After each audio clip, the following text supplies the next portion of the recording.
एक और सम complex integration का जो अभी हम लोग करने जा रहे हैं, और ये क्वेश्चन बेस्ड है लाइन के इंटीग्रल के बेस पे, जहां पर टाइप 2 मतलब y इक्वल टू एक्स और y equal to x square, मतलब एक लाइन के लिए दिया रहेगा और एक पैराबोला के लिए। सर्कल वाला एक सम हमने कर लिया है, आप वो वीडियोस में जाके देख सकते हैं। ठीक है, यहां पर ये क्वेश्चन लाइन और पैराबोला के जो बेस पे है, इसको आपको ये समझना पड़ेगा कि इसको स्टार्ट कैसे किया जाए। जैसा कि मैं हर बार बोलता हूं, आपको टारगेट पे फोकस करना है, और करना क्या वो फोकस करना है। तो टारगेट आपका ये है और हेल्प आपको चाहिए लाइन और पैराबोला का। इसका मतलब ये है कि मुझे वन बाय वन इंटीग्रेशन में क्या लेना है ये समझना है, एक्स की जगह क्या लूंगा ये समझना है, वाई की जगह क्या लूंगा ये समझना है। अगर आप स्टेप बाय स्टेप जाओगे जैसा कि मैं बता रहा हूं आपको, तो क्लियरली आपको चीजें समझ में आएगी कि करना क्या है।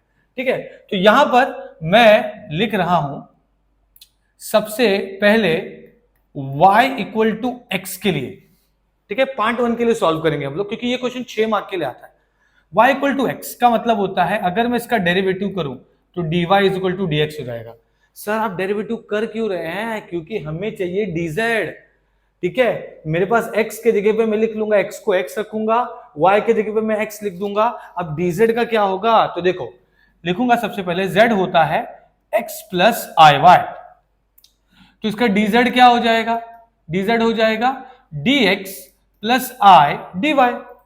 तो अगर dz इसका dx प्लस आई dy हो गया, dz इसका dz प्लस आई dy हो गया, तो मुझे करना क्या रहेगा?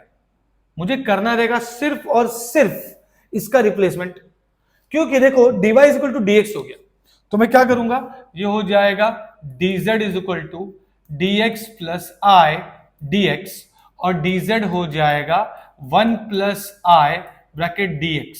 मतलब मेरे को dz मिल गया जो मुझे यहां पुट करना है, सिंपल। अब मैं y का इधर x लिख दूंगा। जब मेरा dz dx में कन्वर्ट हो रहा है, तो मेरे पास जो भी फंक्शन, ये पूरे फंक्शन में सिर्फ x होना चाहिए, y नहीं होना चाहिए। अगर मैं इसका उल्टा करूं मतलब मैं dz को dx के बदले अगर मैं dy ले लेता, तो dy कॉमन निकलता, मतलब dz टोटली dy में कन्वर्ट होगा, और जब dy में कन्वर्ट होगा तो आपको x के जगह पे y पुट करना है और सब y में होना चाहिए।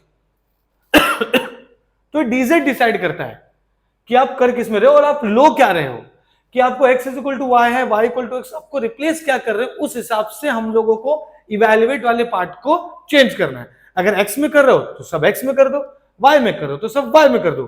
फिलहाल इस सम के लिए हमने सब x में किया है, तो यहां पे क्या होगा देखो, i is equal to 0 to 1 plus i x square plus i, y के जगह मैं x ले रहा हूं ब्रैकेट क्लोज, और dz क्या हो जाएगा 1 प्लस आई dx, सिंपल।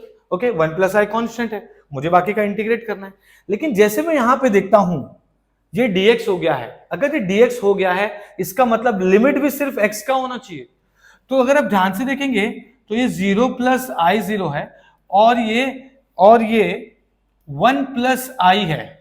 तो अगर मैं x के लिमिट की बात करूं, ये वाला x होता है, ये वाला y होता है, यहां पर x और यहां पे y ऑटोमेटिकली 1 हो गया, क्योंकि i इंटू 1, मतलब आप यहां पे 1 बोल सकते हो। ठीक है, तो अगर मैं x में कन्वर्ट कर रहा हूं तो मैं 0 टू 1 लूंगा, y में कन्वर्ट करो तो भी 0 टू 1 ही लूंगा, क्योंकि दिया ऐसा है। लेट्स से एग्जांपल कि यहां पर आपको ऐसा दिया होता 0 0 i और यहां पर 3 प्लस 2i दिया होता, तो अगर आप x में कन्वर्ट करते तो आप लेते 0 टू 3, आप लेते 0 टू 3 x, और y लेते आप 0 टू 2। समझ में आया? इट डिपेंड्स कि आप किस में कन्वर्ट कर रहे हैं। यहां पे हम x में कन्वर्ट करें और हमारे क्वेश्चन में 0 टू 1 प्लस आई दिया है, तो मैं x का देखूंगा, x का जो लिमिट रहेगा वो 0 टू 1 है, तो ये क्या हो जाएगा, ये हो जाएगा 1 प्लस आई बाहर, लिमिट 0 टू 1 लेंगे क्योंकि dx में कन्वर्ट करना है, तो x का लिमिट लेंगे, और ये हो जाएगा x square plus i x dx, simple. Okay, तो अब हम क्या करेंगे, हम लोग इसको सॉल्व करेंगे। ये हो जाएगा i 1 प्लस आई, एक्स का इंटीग्रेशन क्या होगा, x cube by 3 plus i x square by 2 bracket close 0 to 1। तो अब ये क्या हो जाएगा, ये हो जाएगा 1 प्लस आई, सेम चीज आप पुट करेंगे अपर लिमिट 1 बाई 3 आई 1/2, क्योंकि 1 का क्यूब 1 होता है, upper limit minus lower limit, तो पूरा दोनों जीरो हो रहा है। मैंने क्या बोला था, एक बार जीरो पुट करके देखने का, ठीक है, पूरा जीरो हो रहा है या नहीं, ठीक है। तो अब ये हो जाएगा आई 1 प्लस आई, ये हो जाएगा 1/3 प्लस आई 1/2। अब मुझे करना क्या है, अब मुझे सिर्फ मल्टीप्लाई करना है, तो मैं क्या करूंगा, मैं कर दूंगा इसको मल्टीप्लाई, तो ये हो जाएगा आई 1 इंटू 1/3, 1 इंटू आई हाफ हो गया, 1 को दोनों से मल्टीप्लाई किया, अब आई को दोनों से मल्टीप्लाई करेंगे तो हो जाएगा आई 1/3 और ये हो जाएगा आई स्क्वायर हाफ। सिंपल। तो आई स्क्वायर का वैल्यू -1 होता है ना, हमको पता है कि आई स्क्वायर का वैल्यू -1 होता है, ये तो हमको पता ही है, तो हम उसको पुट कर देंगे, तो ये रियल पार्ट हो जाएगा, ये रियल पार्ट हो जाएगा, ये इमेजिनरी पार्ट हो जाएगा, ये इमेजिनरी पार्ट हो जाएगा, क्योंकि उन दोनों में आई है। तो ये हो जाएगा आई 1/3 माइनस 1/2 ब्रैकेट क्लोज, है ना, आई स्क्वायर का वैल्यू -1 पुट करके ये माइनस हो गया, तो 1/3 माइनस हाफ ले लिया, अब इधर आई कॉमन निकाल के 1/2 plus 1/3, so therefore i is equal to, ये हो जाएगा, क्रॉस मल्टीप्लाई कर लो, तो 2 - 3 2 - 3 इज -1/6, तो हो जाएगा -1/6 प्लस यहाँ पे प्लस हो जाएगा 3 1 3 + 2, तो हो जाएगा 5i/6। तो मैं इसको ऐसे भी लिख सकता हूं, that's it, this is my answer. Okay, तो ये हमने जो निकाला है, ये तो हमने निकाला लाइन के लिए। अब हम लोग करेंगे पैराबोला के लिए। तो पैराबोला के लिए जब करेंगे तो कैसे करेंगे, जरा ध्यान देना। पैराबोला के लिए करेंगे, मतलब आपको दिया है y = x², सिंपल।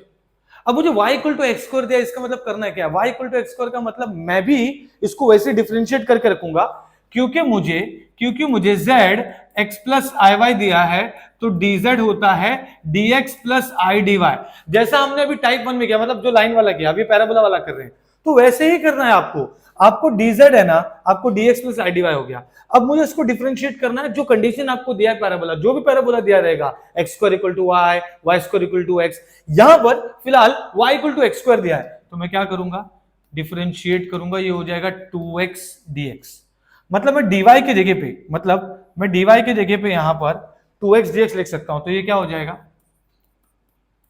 ये हो जाएगा dx + i 2x dx, simple है। तो अब मैं क्या करूंगा, इसमें मैं निकाल लूंगा 1 + 2ix and dx common, and then this will be totally blocked in the sense, अब ये dz बन चुका है और हम उसको पुट करेंगे हमारे गिवन क्वेश्चन में। हमारे पास y भी अवेलेबल है, कोई टेंशन वाली बात नहीं, बस आपको i लिखना है। तो भाई i हो गया 0 to 1 + i x² plus iy dz। देखो आपको यही दिया था, देखो यहां पर, ये देखो क्वेश्चन देख लो, x² 1 + i x² + iy dz। अब मैं इसको क्या करूंगा, वही चीज सॉल्व करना है लेकिन पैराबोला के लिए, तो ये मैं अभी ऊपर लेके जाता हूं, ठीक है, पैराबोला के लिए इसको सॉल्व करेंगे। चलो ओके, तो ये क्या हो जाएगा, ये हो जाएगा i, ठीक है, 0 to 1 + i x² वैसा का वैसे ही, i y के जगह पे will put x² because we are converting all into dx, सबको हम लोग dx में कन्वर्ट कर रहे हैं, और dz के बदले हो गया 1 + 2ix dx, ठीक है। अब क्या करेंगे, 1 + 2ix है, अब मैं इसको बाहर भी नहीं निकाल सकता क्योंकि इसके अंदर x वेरिएबल है और हमने सब x में भी कन्वर्ट कर दिया है, इसका मतलब मुझे लिमिट भी x का ही लेना है, जैसे मैंने अभी बताया था। तो अब ये क्या हो जाएगा, i = 0 to 1 के लिए, ये हो जाएगा x², ओके, x²। मैं यहां पर एक काम कर सकता हूं, यहां पर मैं 1 + i कॉमन निकाल के इसको मैं सिर्फ x² लिख सकता हूं, और ये हो जाएगा 1 + 2ix dx, सिंपल, क्योंकि मैंने y की जगह पे x² पुट कर दिया, तो x² कॉमन निकल सकता है। तो अब यहां पर क्या होगा, 1 + i बाहर, 0 to 1, x² 1 x² plus 2ix³ हो जाएगा dx। अब मैं सिंपली इसको इंटीग्रेट कर दूंगा, और क्या ही करना है, इंटीग्रेट करने के बाद upper limit lower limit put करो, then you will get the answer, simple. तो अब ये क्या हो जाएगा, ये थोड़ा सा ऊपर करते हैं, ठीक है, ये हो गया i 1 + i x³ x² का integration plus 2i x⁴/4 bracket kilos 0 to 1। Okay, ये तो हो गया भाई 2, कोई दिक्कत नहीं है, ठीक है।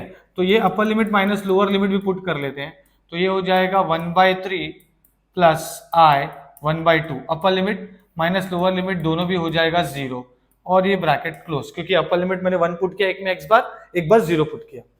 तो अब ये हो जाएगा i, ये हो जाएगा 1 प्लस आई, ये हो जाएगा 1/3 प्लस आई 1/2, सेम चीज करना है, ठीक है। इसको मल्टीप्लाई करो, वही आंसर आने वाला है। So therefore i is equal to 1/3 i 1/2 plus i 1/3 plus i square half, i square का वैल्यू -1, पूरा का पूरा लास्ट वाला पार्ट जैसे भी हमने y इक्वल टू x के लिए किया था, पूरा का पूरा y equal to x square के लिए भी है, ठीक है। तो ये बेसिकली हो जाएगा 1/3 माइनस आई स्क्वायर का वैल्यू -1, तो ये रियल पार्ट हो गया, है ना, प्लस आई, ये हो गया half plus 1/3, okay. And then इसको आप आगे सॉल्व कर लेंगे, तो ये हो जाएगा आई, ये हो जाएगा -1/6, ये हो जाएगा आई 5/6, तो बेसिकली हो जाएगा -1 प्लस 5i/6। ये आपका आंसर आ गया पैराबोला के लिए। तो कहने का मतलब ये है कि आप लाइन से जाओ या पैराबोला से जाओ, आपको दोनों ही आंसर सेम मिल रहा है, ठीक है। That means we can say, ठीक है, line and parabola is independent of path because we are getting same sum. लेकिन सिर्फ सेम दोनों का आंसर आने से ही हम लोग नहीं बोल सकते इंडिपेंडेंट ऑफ पाथ, ये डिपेंड करता है एक और कंडीशन पे, एनालिटिक फंक्शन पे, जो फिलहाल एक क्वेश्चन में नहीं पूछा है। तो हम लोग यहाँ पे इसको स्टॉप करेंगे। आई होप आपको ये समझ में आया है, आंसर दोनों का सेम आया, चाहे आप y इक्वल टू एक्स के लिए करो, चाहे आप y equal to x square के लिए पैराबोला के लिए किया है। क्वेश्चन जो भी दिया था हमने उसको डिफरेंशिएट किया, उसको y को x में कन्वर्ट किया, चाहे वो लाइन के लिए हो चाहे वो पैराबोला के लिए हो। जब आप x में कन्वर्ट करते हो तो आपका लिमिट भी x के लिए आता है, और जहां पर भी y होता है आप उसको x में लिखते हैं, एंड देन उसके अकॉर्डिंगली आप इंटीग्रेट करते हैं। तो आई होप आपको ये समझ में आया है। ऐसे और भी क्वेश्चंस आते रहेंगे, लाइक और सब्सक्राइब कर दीजिए। अगर जो भी क्वेश्चंस मैं डाल रहा हूं, ठीक है, वो आप आपके फ्रेंड्स को भी फॉरवर्ड कीजिए, बिकॉज जो सब्जेक्ट्स मैं लेने वाला हूं यहाँ पर यूट्यूब में ऑनलाइन, वो है इंजीनियरिंग मैथमेटिक्स 1 2 3 4। ओके, तो आप आपके फ्रेंड्स को फॉरवर्ड करो, hit like subscribe. Thank you so much.